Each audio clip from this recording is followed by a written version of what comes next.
escreveria no íntimo, no interior do povo a lei, e que ele trocaria a estrutura de pedra, colocaria uma estrutura nova, um espírito reto, e faria daquele povo o povo de Deus, e se faria o Deus daquele povo.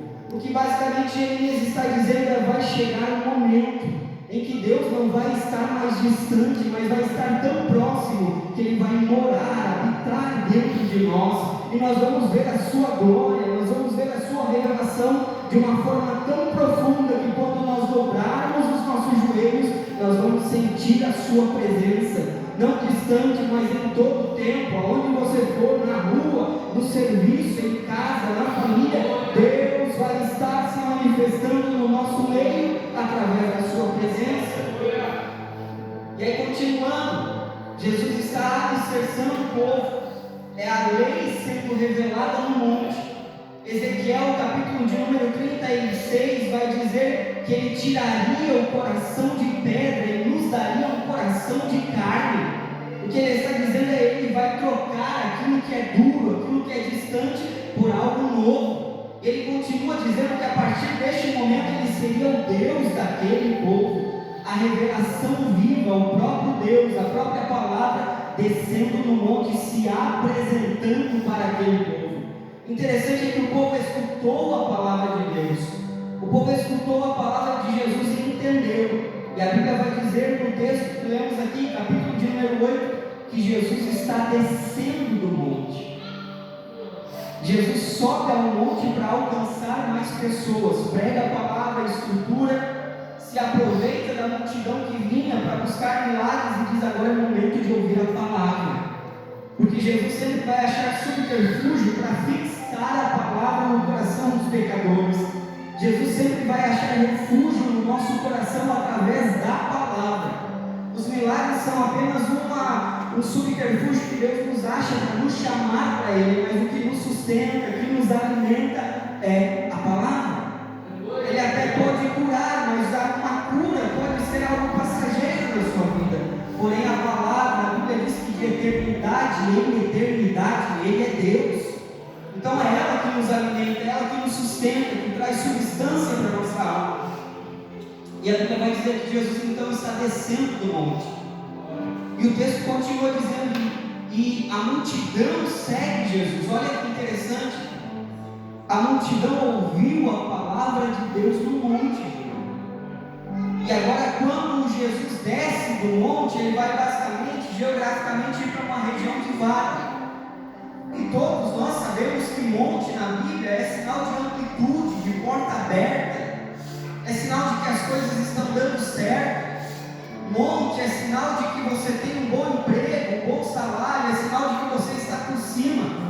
Agora, quando Jesus desce, geograficamente ele desce para uma região de pequenos vales. Sair do monte para ir para o vale parece que não pega bem. Sair de um lugar de destaque para descer para o vale, um lugar de prova, parece que não pega bem. Só que a Bíblia vai dizer que a multidão que ouviu Jesus no monte, que foi alimentada por Jesus no monte, quando Jesus desce do monte, ela continua seguindo Jesus. Porque quem ouviu a palavra no monte, não abandona Jesus no vale.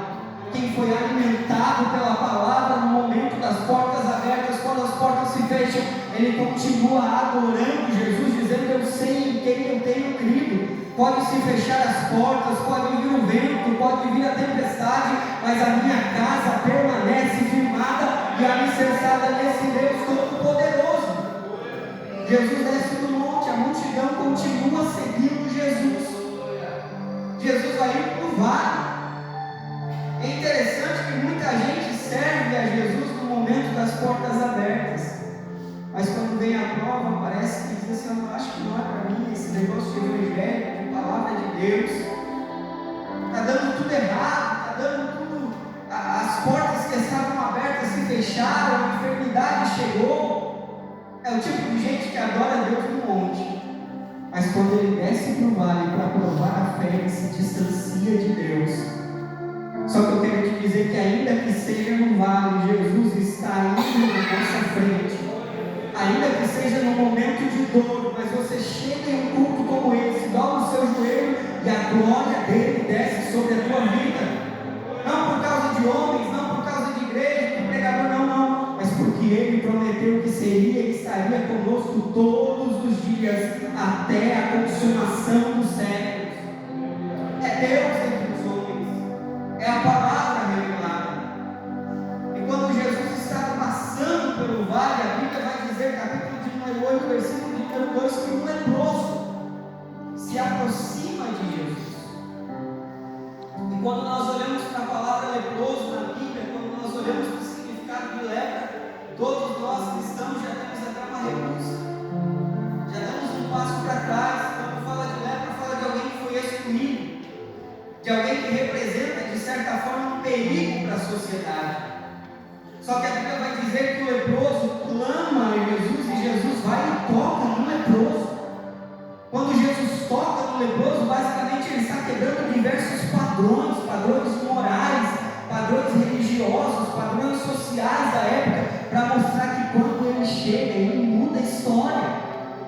E a Bíblia vai dizer que quando Jesus toca no leproso, o leproso é curado.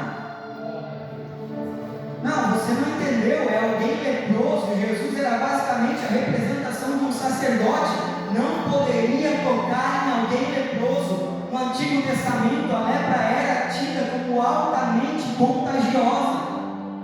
Embora, se você for estudar, você entende que ela não é altamente contagiosa.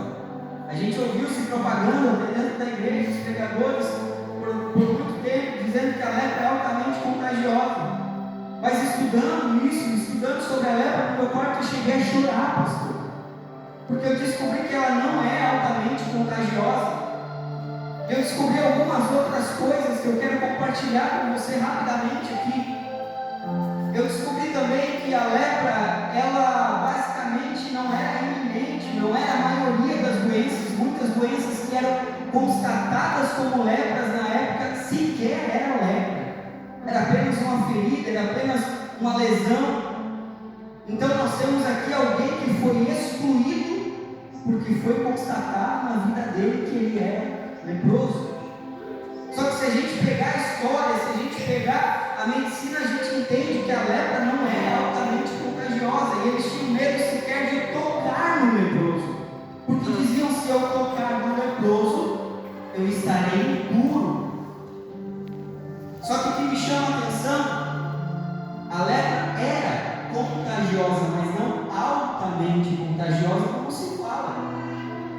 E aí, quando a gente olha para o contexto, a gente vai ver que muita gente, nos dias daquele leproso, antes de Jesus, era excluída, porque se achava uma manchinha na pele, se achava uma feridinha, e dizia: olha, parece lepra, tem jeito de lepra, por via das dúvidas, vamos excluir, jogar para fora.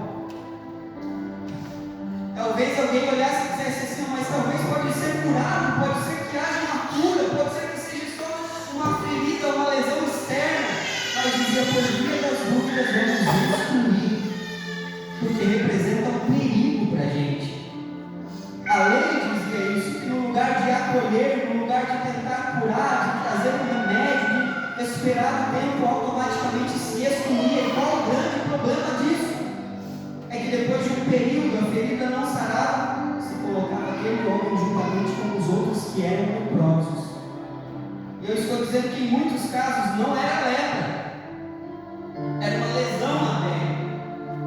E aí esse alguém que sequer tinha lepra poderia ser colocado com outros leprosos e aí sim ser contaminado. Então nós estamos falando de um período onde pessoas, quando se olhava alguma coisa e dizia: olha, parece que é leproso, exclui, coloca para fora. Mas será? Não vamos esperar um tempo para ver se realmente é leproso, para ver se não tem uma cura? Não, exclui, coloca para fora, coloca de lado, coloca para longe.